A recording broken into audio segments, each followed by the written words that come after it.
Theory base of accounting, हमारा chapter number 3, accounting principles. Accounting principles किसे बोलते हैं? These are the basic norms और रूल्स। ये रूल्स होते हैं किसके? ऑफ अकाउंटिंग के। टू मेंटेन यूनिफॉर्मिटी, एक समानता को मेंटेन करने के लिए ये हमें रूल्स बनाए जाते हैं। अकाउंटिंग करने का रूल्स है ये हमारे accounting principles. Accounting principles are the rules adopted by accountant universally while recording accounting transaction. ये ऐसे रूल होते हैं जो कि अकाउंटेंट फॉलो करते हैं, अडॉप्ट करते हैं यूनिवर्सली, ठीक है, world wide, wild while recording accounting transaction. जब आप अकाउंटिंग ट्रांजैक्शन को रिकॉर्ड करते हो तो आपके एक तरह के ही रूल लगते हैं। उन रूल्स को बोलते हैं प्रिंसिपल्स, अकाउंटिंग प्रिंसिपल्स। इसको बेसिकली गाप भी बोला जाता है, जनरली एक्सेप्टेड अकाउंटिंग प्रिंसिपल्स, ठीक है। अब इसके हम वो देखते हैं कि इसके फीचर्स क्या है, इसके करेक्टरिस्टिक्स क्या है। फर्स्ट तो ये मैन मेड है ये। दूसरा फ्लेक्सिबल इन नेचर है, आप ज़रूरत के हिसाब से कभी आगे जाके इसे बदल भी सकते हैं। ये नहीं है कि रिजिड है कि आप इसको फॉलो करोगे ही करोगे, ऐसे अपने सहूलियत के हिसाब से इनमें चेंजेस भी आते हैं। और तीसरा जनरली एक्सेप्टेड है ये। जनरली एक्सेप्टेड यानी कि ये सभी वर्ल्ड वाइड एक्सेप्टेड होते हैं ये। तो पहला फीचर हो गया मैन मेड, दूसरा हो गया फ्लेक्सिबल इन नेचर, एंड तीसरा हो गया जनरली एक्सेप्टेड। अकाउंटिंग प्रिंसिपल्स को GAAP भी बोलते हैं, जनरली एक्सेप्टेड अकाउंटिंग प्रिंसिपल। आगे बढ़ते हैं, इंपॉर्टेंस क्या है इनकी। Importance of accounting principle. तो हम अकाउंटिंग प्रिंसिपल जो रूल्स होते हैं उसके थ्रू हम यूनिफॉर्मिटी मेंटेन कर सकते हैं, और ये अनेबल्स करता है, ये हमें पावर देता है कंपैरेबिलिटी की।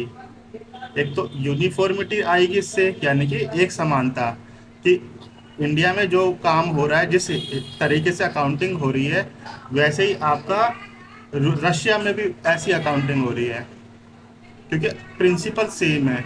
ये नहीं कि वहाँ के लोग कुछ और अलग कर रहे हैं और यहाँ के लोग कुछ अलग कर रहे हैं। तो ये यूनिफॉर्मिटी लाता है और ये कंपैरेबिलिटी लाता है, हम कंपेयर कर सकते हैं। Accounting information becomes useful only when accounting principle are followed. Accounting की जो इंफॉर्मेशन होती है ना, अकाउंटिंग इंफॉर्मेशन का मतलब यहाँ पर P&L अकाउंट बनाना या फिर बैलेंस शीट बनाना,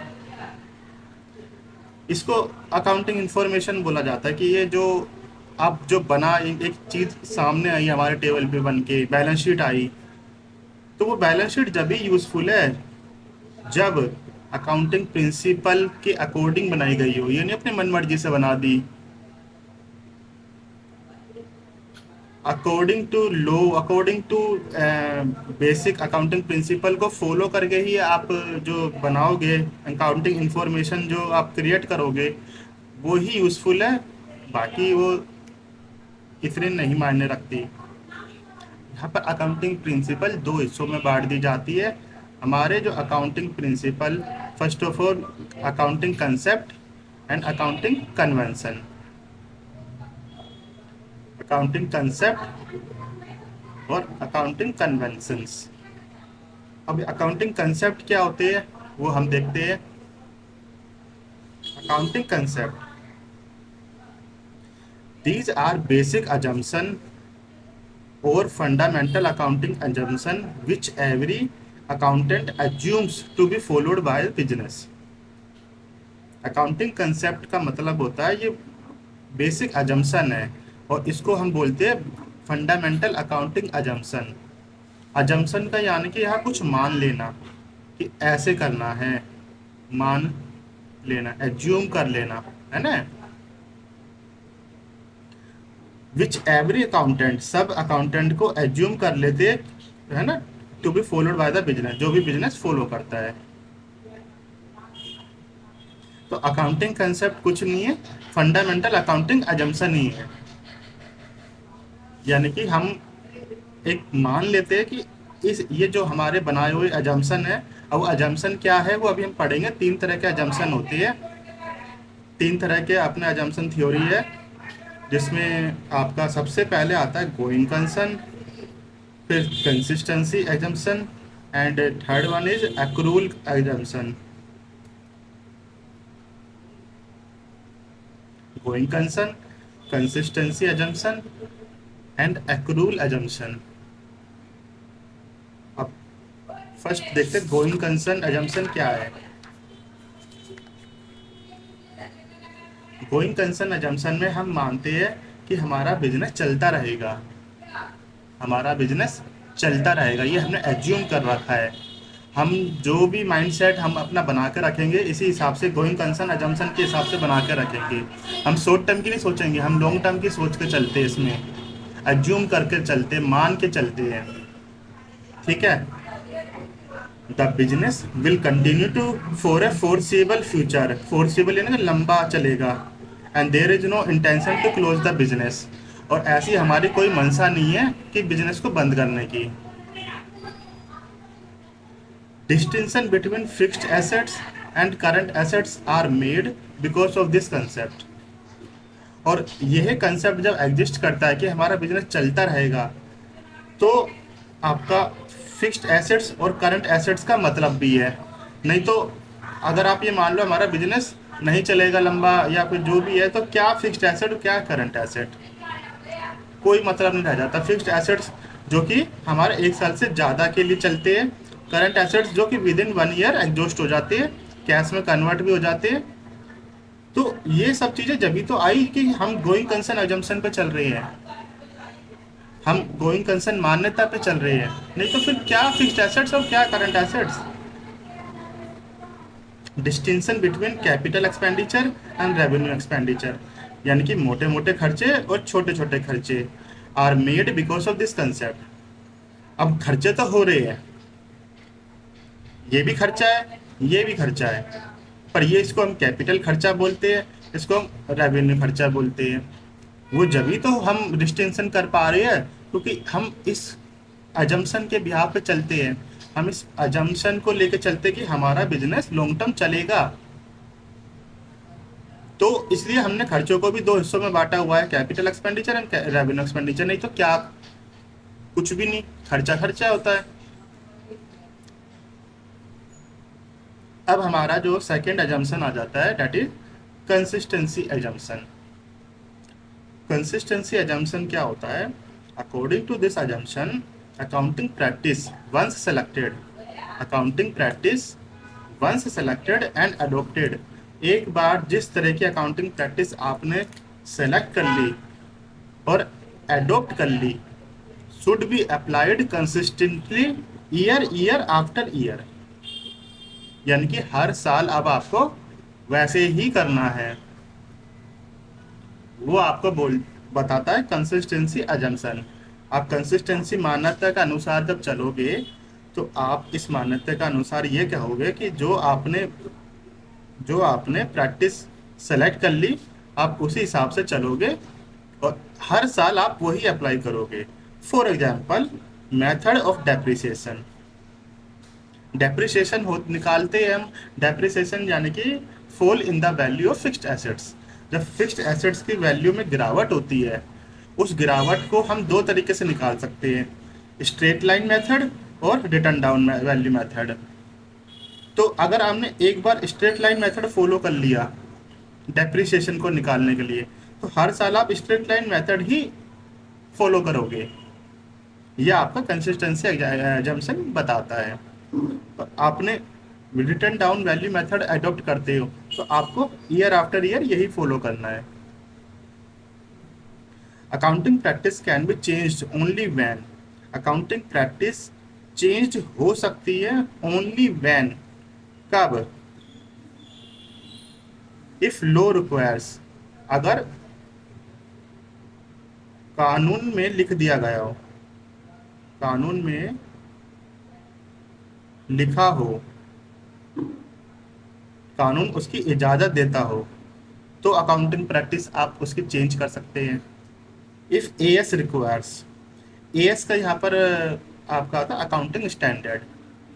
अकाउंटिंग हर देश के अपने अकाउंटिंग स्टैंडर्ड्स होते हैं, जो कि हमारी उच्च बॉडी, हमारी सबसे सुपीरियर बॉडी अकाउंट्स की आईसीआई, वो डिसाइड करती है।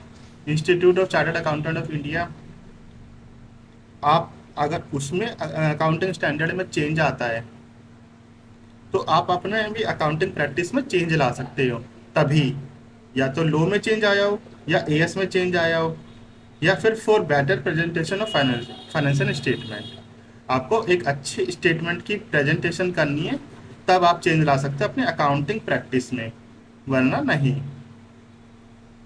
ये हमारे हो गए थे। अब हमारा एक्रूल अजम्पशन, आपका थर्ड अजम्पशन है एक्रूल अजम्पशन। एक्रूल अजम्पशन क्या बोलता है? A transaction is recorded in books when it take place. ये बोलता है जब भी आपकी ट्रांजैक्शन हुई है तभी आप बुक में लिखो। Not when the settlement take place, आपको जब नहीं लिखना जब आपने पैसा, आपकी सेटलमेंट हुई होगी। सेटलमेंट का यानी कि आपने पैसा दिया या लिया। It is immaterial whether cash is received और नॉट।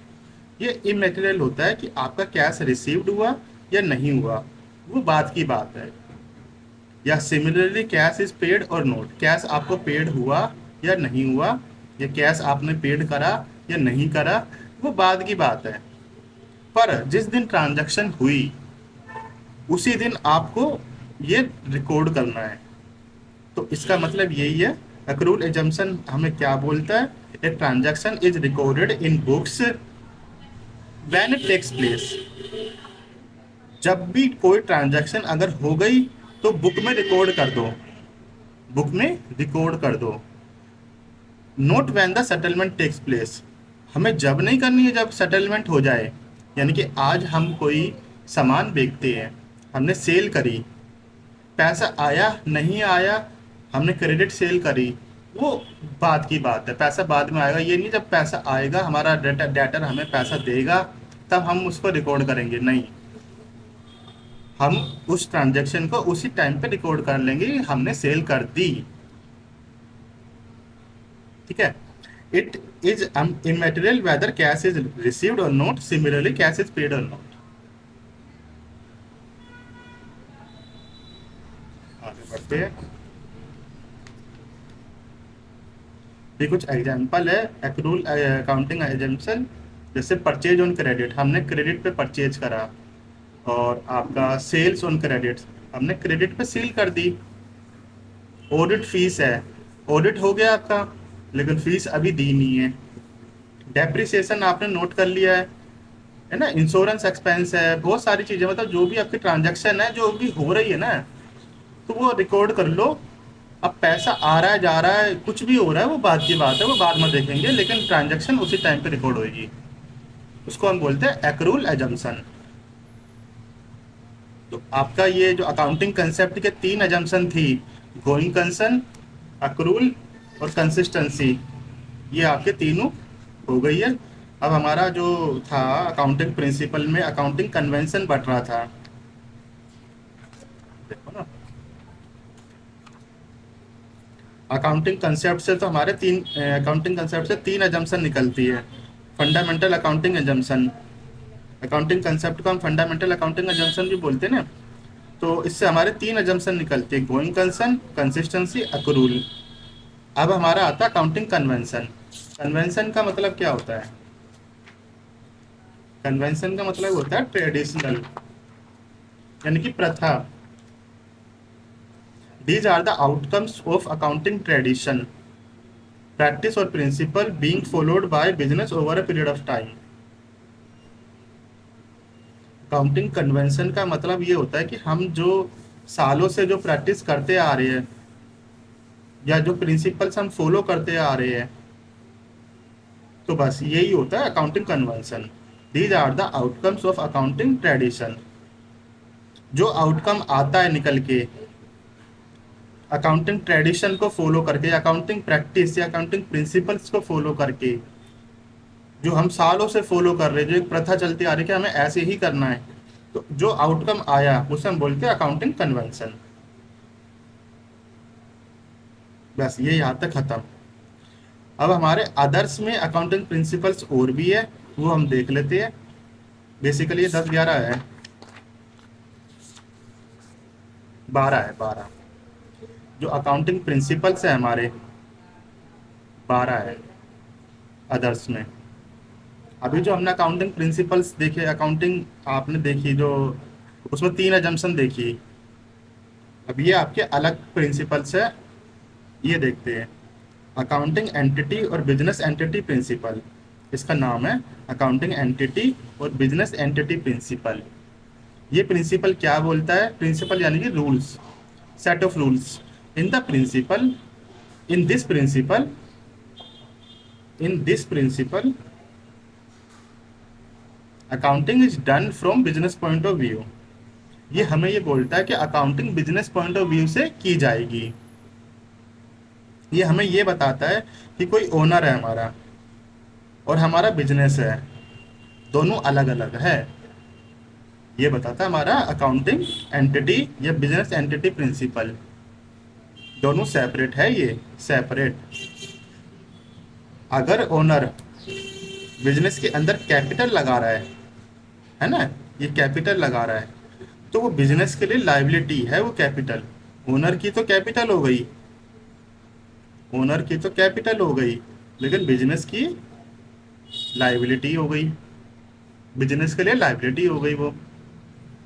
तो ये बोलता है वो, अगर दोनों एक ही होते और ओनर कैपिटल लगाता तो बिजनेस के लिए लायबिलिटी क्यों होती? ठीक है, वो बिजनेस का अपना पैसा नहीं है जो कैपिटल लग रही है, वो ओनर का पैसा है, क्योंकि दोनों अलग अलग है। कल को उसे इस कैपिटल को वापस भी देना है और इस कैपिटल पे इंटरेस्ट भी देना होता है ओनर को। तो हम इन दोनों को अलग अलग ट्रीट करते हैं। ठीक है, ये दोनों अलग अलग है अपने। आगे बढ़ते हैं, ये उसी का पॉइंट है। Business is treated as separate legal entity. आप बिजनेस को सेपरेट लीगल एंटिटी यहाँ पर ट्रीट करते हो, डिस्टिंक्ट फ्रॉम इट्स ओनर्स, वो अपने ओनर से अलग है। Capital is treated as a liability, internal liability जिसे बोलते हैं, बाय द बिजनेस। जो ओनर कैपिटल लगाता है बिजनेस के अंदर, बिजनेस उसको लाइबिलिटी की तरह देखता है, यानी कि उसे बर्डन की तरह देखता है। वो पैसा वो यूज में जरूर लेगा भाई, बिना पैसे तो बिजनेस खड़ा भी नहीं होगा, पर वो पैसा एक तरीके से बिजनेस के लिए तो लाइबिलिटी बन गया ना। ठीक है, अब हमारा सेकंड प्रिंसिपल आता है मनी मेजरमेंट प्रिंसिपल। ये क्या बोलता है?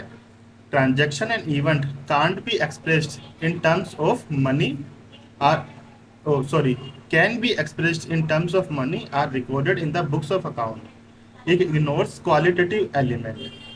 मनी मेजरमेंट प्रिंसिपल बोलता है जो कि जो भी आप ट्रांजैक्शन या event that can be express in terms of money, जो कि पैसों में हमारे दिखाए जाते हैं, प्रदर्शित होते हैं, are recorded in the books of account, वो ही बुक्स ऑफ अकाउंट में रिकॉर्ड होते हैं। जहाँ पर पैसों का लेन देन की बात हो रही हो, पैसा आ रहा हो, आपका जो क्वालिटेटिव एलिमेंट है यानी कि क्वालिटी ऑफ वर्क है, वो आप रिकॉर्ड नहीं कर सकते। तो मनी मेजरमेंट प्रिंसिपल इस तरह से काम करता है कि सिर्फ पैसों का ही लेन देन आप रिकॉर्ड कर सकते हो।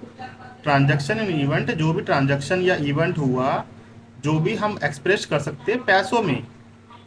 इवेंट को हम फाइनेंशियल और नॉन फाइनेंशियल में बांटते हैं। तो जो फाइनेंशियल इवेंट हुआ ना, वही आपका ट्रांजैक्शन कहलाता है। और नॉन फाइनेंशियल इवेंट को हम नहीं कंसीडर करते, क्योंकि पैसों का लेन देन नहीं, पैसों की बात ही नहीं है वहाँ पर। तो तभी तो ये मनी मेजरमेंट प्रिंसिपल बनाए। इवेंट आपका फाइनेंशियल और नॉन फाइनेंशियल में बांटा जाता है। ये जो फाइनेंशियल इवेंट होता है ना, यही ट्रांजैक्शन होती है, और नॉन फाइनेंशियल तो नॉन फाइनेंशियल है। तो transaction in event that can be express in terms of money are recorded in the books of account, qualitative आपके एलिमेंट इग्नोर हो जाते हैं। अब आपका थर्ड अकाउंटिंग प्रिंसिपल आता है accounting period principle. Accounting period principle क्या बोलता है? Life of the business is divided into time interval. ये बोलता है कि हमारी बिजनेस की लाइफ तो बहुत बड़ी है, उसको हम डिवाइड कर देंगे कुछ टाइम इंटरवल में। वो टाइम इंटरवल बेसिकली 1 ईयर का होता है, जिसे हम बोलते हैं अकाउंटिंग पीरियड। जब तो इस प्रिंसिपल का नाम है अकाउंटिंग पीरियड प्रिंसिपल। ठीक है, बेसिकली ये आपका 1 अप्रैल टू 31 मार्च तक रहता है।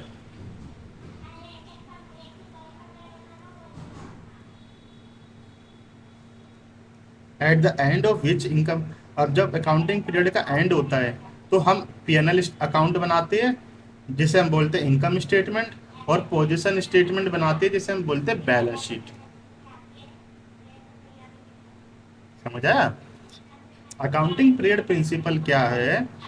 हमने बिजनेस की बहुत बड़ी लाइफ को कुछ टाइम इंटरवल में बांट दिया। Time interval basically accounting period ही होते हैं, जो कि अपना 1 साल का भी हो सकता है, कम का भी हो सकता है, जो भी बिजनेस ने जैसा भी बांटा, पर जनरली 1 साल का ही होता है।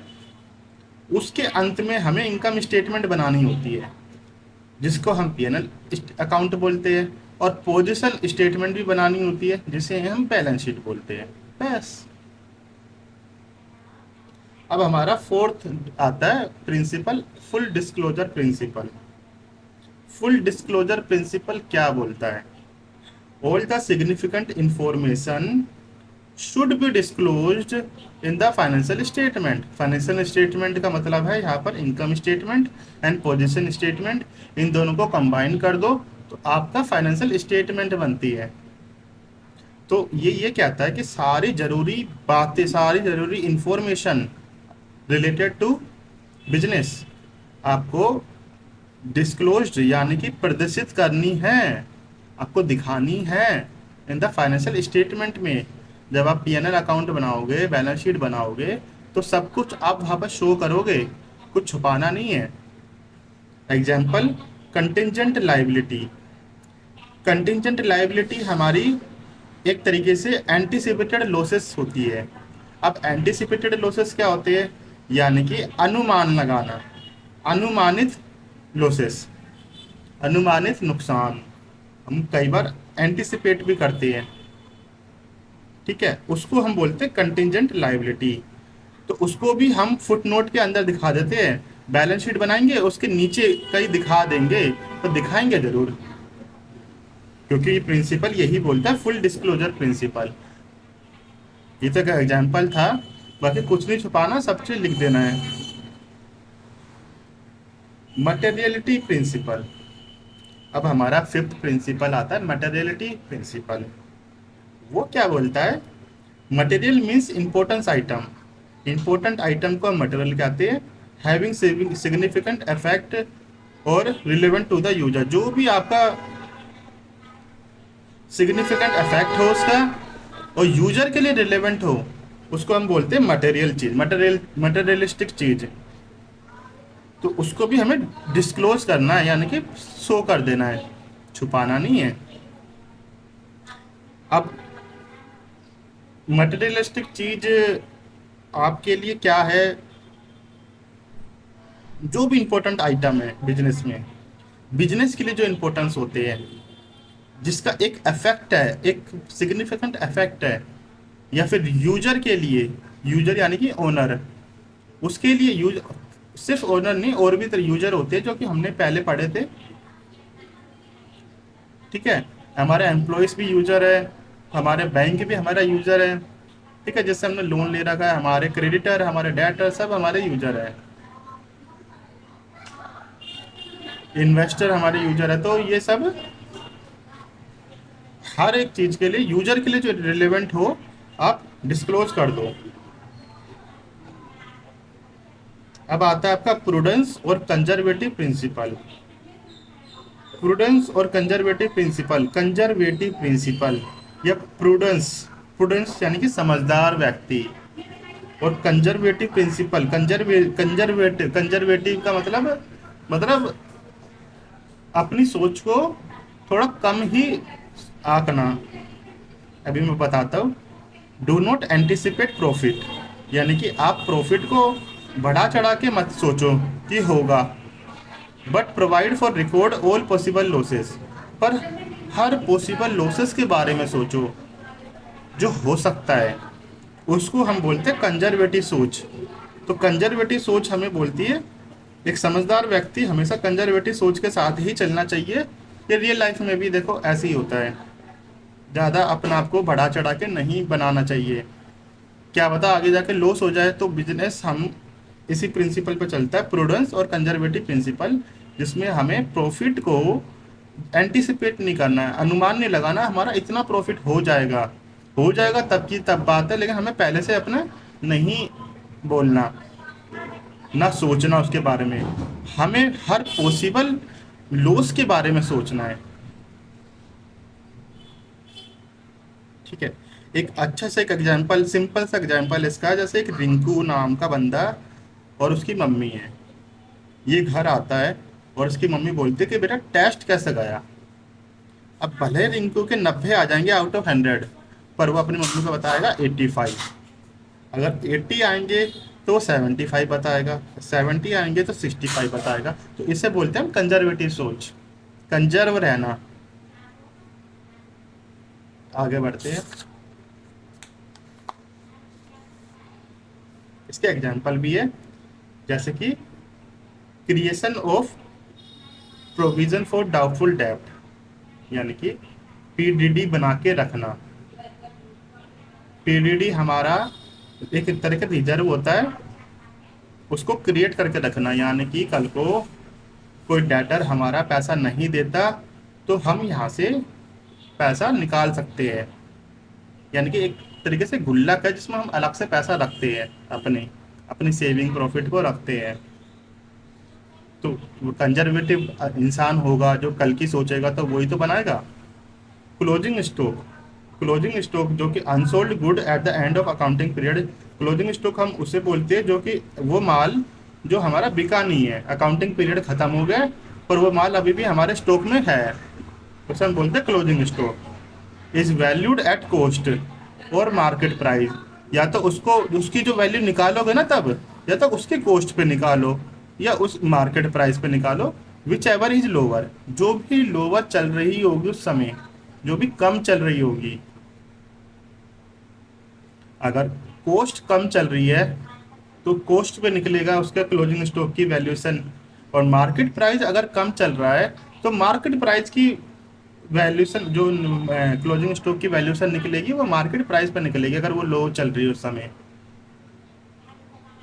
तो ये हमारा का कंजर्वेटिव प्रिंसिपल ऐसे काम करता है। अब हमारा 7th प्रिंसिपल आता है कॉस्ट कंसेप्ट और historical cost concept. Cost concept और हिस्टोरिकल कॉस्ट कंसेप्ट ये क्या बोलता है? The asset is recorded in the books at cost price. जो एसेट है आप जो रिकॉर्ड करोगे बुक के अंदर में कॉस्ट प्राइस पे करोगे, यानी कि उसकी लागत पे करोगे। It ignores the market price of asset. Market price नहीं देखोगे आप उसका। आप सपोज करो कोई एसेट खरीद के लाते हो दैट इज 1 लाख रुपए का, लेकिन आप जैसे ही लाए उसकी वैल्यू हो गई 90,000, मार्केट प्राइस हो गया, पर आपकी कॉस्ट तो उसकी 1 लाख थी ना लाते समय, तो 1 लाख ही नोट होगा। आप ये नहीं कहोगे कि मैं 90,000 का सामान लाया हूँ। या आप उसकी मार्केट प्राइस बढ़ जाती है। सपोज करो आप 1 लाख का सामान लाए, एसेट लाए, कोई मशीन लाए, है ना, कोई इक्विपमेंट लिया है, कुछ भी 1 लाख का लिया है। अब वो 1,20,000 रुपये का ही हो गई उसका मार्केट प्राइस। अब मार्केट में वो 1,20,000 का बिक रहा है, तो आप ये क्या थोड़ा ना कहोगे कि मैं 1,20,000 रुपये का सामान लाया हूँ, एसेट लाया हूँ। नहीं, आप 1 लाख का ही सामान लाए हो। 1 लाख ही नोट होंगे कॉस्ट पे, उसकी कॉस्ट पे, उसकी एक्चुअल कॉस्ट पे। तो ये हमारा कॉस्ट कंसेप्ट बोलता है, जिसे हम बोलते हैं historical cost principle. The the asset is recorded in the books at cost price. Cost price, it ignores the market price. Market price ignore होता है ऑफ एसेट का। एट्थ, रियलाइजेशन कंसेप्ट या रियलाइजेशन प्रिंसिपल। ये क्या चीज है? यहां पर रियलाइजेशन का मतलब है सेल। अकाउंटिंग लैंग्वेज में रियलाइजेशन का मतलब होता है सेल कर देना, बेच देना एसेट को। तो यहाँ पर हमारा खरीदना था। तो अकॉर्डिंग टू दिस प्रिंसिपल, इस प्रिंसिपल के अनुसार मार्केट प्राइस और realisable value is recorded in the books only when the asset is actually sold. आप एसेट को सोल्ड करने जाओगे तो उसको जो मार्केट प्राइस के हिसाब से आपने बेचा है या जो उसकी रियलाइजेबल वैल्यू है, रियलाइजेबल वैल्यू में सेल वैल्यू है, तो वो आप अपने अकाउंट में रिकॉर्ड करोगे। ठीक है? और ये जब ही रिकॉर्ड होगी जब आपका एसेट में असली में बिकेगा। जब तक वो नहीं बिकता तब तक उसकी कोई मार्केट वैल्यू नहीं है, सिर्फ आपको कॉस्ट पे ही लेके चलना है। पर लेकिन जिस दिन आप अपना एसेट उठा के बेच देते हो तो और आपने मार्केट प्राइस के हिसाब से पैसा ले लिया, तो वो मार्केट प्राइस या जो भी रियलाइजेबल वैल्यू होगी, जो सेल वैल्यू होगी, उस वैल्यू को रिकॉर्ड करना है अपने। Ninth, matching principle. Matching principle क्या बोलता है? The main objective of business is to determine profit periodically.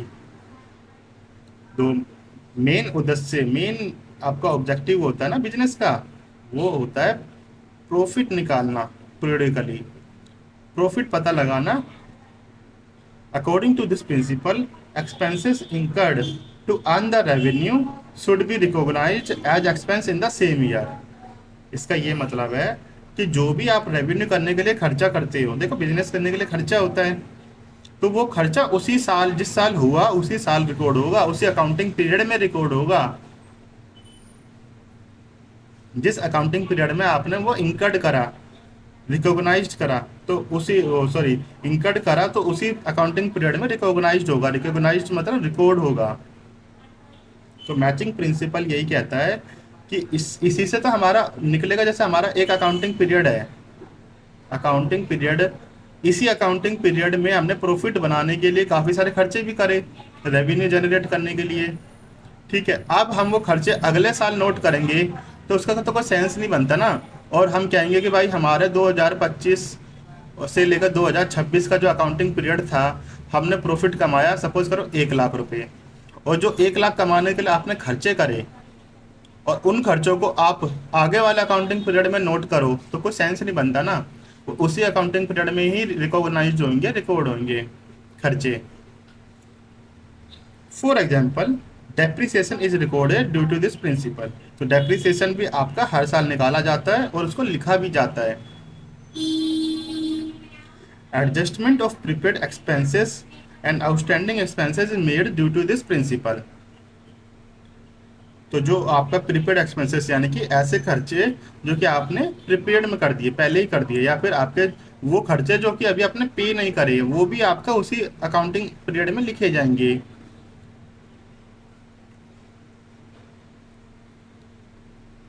Dual expect या डुअलिटी प्रिंसिपल आपका क्या बोलता है?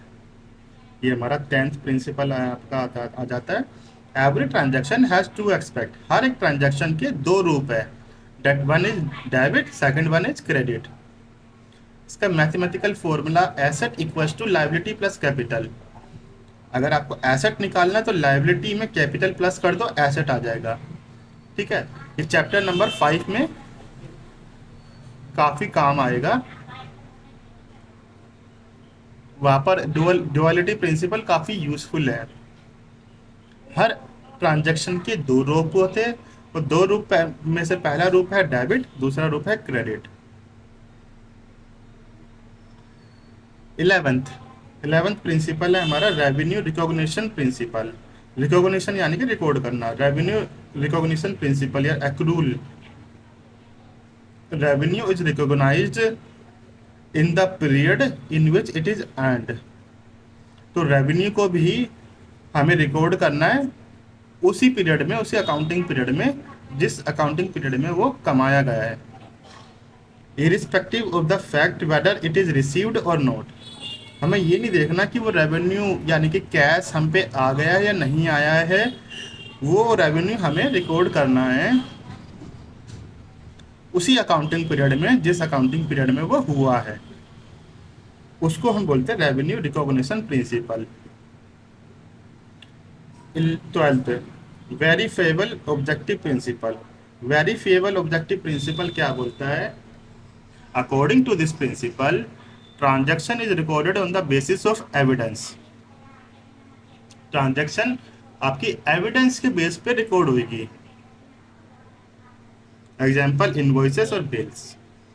यानी कि आपकी जो भी ट्रांजैक्शन हो रही है बिजनेस के अंदर, आप ये नहीं कि अपने मर्जी से रिकॉर्ड कर दो, आप ऐसा नहीं कर सकते। उसका एविडेंस आपके पास होना चाहिए, यानी कि एक अकाउंटेंट के पास प्रॉपर एविडेंस होना चाहिए, और एविडेंस में आपका बिल, इनवॉइसेस, ये सब चीज़ें आ जाती है। उसके बिहाफ पे ही आपकी अकाउंटिंग ट्रांजैक्शन रिकॉर्ड की जाएगी, जिसे हम बोलते हैं वेरीफेबल ऑब्जेक्टिव प्रिंसिपल। ठीक है, ये 12 प्रिंसिपल थे हमारे आदर्श में। ये चैप्टर अब हमारे यहाँ तक तो ये ख़त्म होता है, हमारा अकाउंटिंग प्रिंसिपल सारा यही ख़त्म हो जाता है, जिसमें हमने अकाउंटिंग कंसेप्ट देखे, जिसमें 3 अजम्पशन थी, गोइंग कंसर्न अजम्पशन, एक्रूअल और कंसिस्टेंसी। और फिर हमारे अदर्स कुछ प्रिंसिपल्स थे जो कि 12 थे, वो भी हमने देखे। ठीक, अब हमारा आता है accounting standard and related concept. Accounting standard यानी कि एएस, और उससे रिलेटेड कंसेप्ट क्या बोलते हैं? Accounting standard are specific accounting principles and methods of applying these principles. Accounting standard क्या है? स्पेसिफिक अकाउंटिंग प्रिंसिपल है, यानी कि अकाउंटिंग प्रिंसिपल ही है ये, और उनको कैसे अप्लाई करना है उनके मेथड बताता है ये। These are written policy document issued by expert accounting body of each country. ये रिटर्न में जो पॉलिसी डॉक्यूमेंट होते हैं, जो कि आपका जो इशूड कौन करता है इसे? हर देश की accounting body, superior accounting body. जैसे हमारे देश में ICAI है, तो ICAI ही एएस को बनाती है, अकाउंटिंग स्टैंडर्ड को बनाती है, और अकाउंटिंग स्टैंडर्ड अकाउंटिंग प्रिंसिपल ही है, यानी कि अकाउंटिंग करने के rules. In India, accounting standard are issued by Institute of Chartered Accountant of India, ICAI। ठीक है, इंडिया के अंदर ICAI ही आपका इशूड करती है, with support of ministry of corporate affairs. ठीक है, मिनिस्ट्री ऑफ कॉरपोरेट अफेयर्स के सपोर्ट पे, या फिर आपका NFRA के सपोर्ट पे, जिसे हम बोलते हैं consultation of national financing reporting authority. जब इन दोनों की सलाह मशवरा से ICAI आपका अकाउंटिंग प्रिंसिपल्स को बनाती है, अकाउंटिंग स्टैंडर्ड को बनाती है।